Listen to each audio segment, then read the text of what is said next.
แ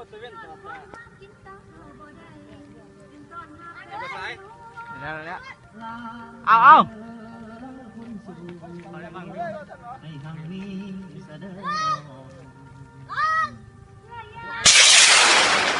โอ้ดีเลย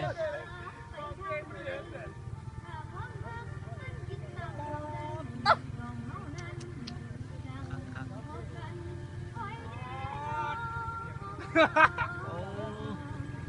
อ้โหยังสัตว์อยู่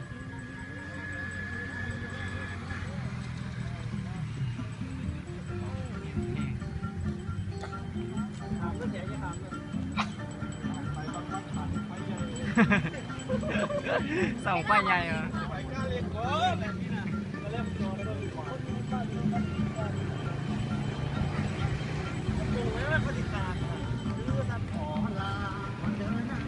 ลูกมันอย่าง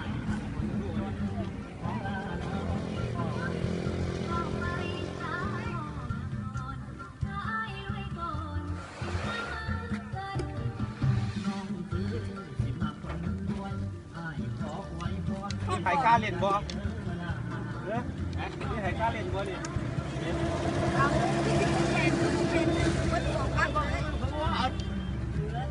เอาขึ้นบ่งามตั้งก่อนจะคุณพ่อใส่สามบ้างเรียนกันด้วยเนาะโอ้อยู่ใส่อยู่ใส่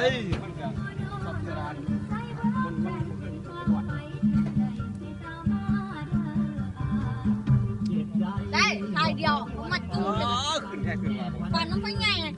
ช่างมันคือมือเนี่ยมันหลิด สั่งไฟมือเนาะ จังสันแล้ว ลูกเขาใครมากิน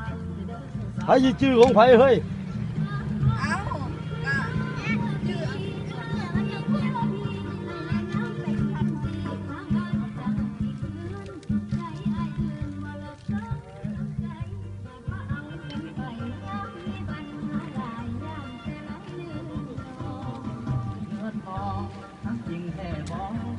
โอ้ยน้องไฟยันฟอง ไปว่ายินเบียร์ใช่ไหมเว้ย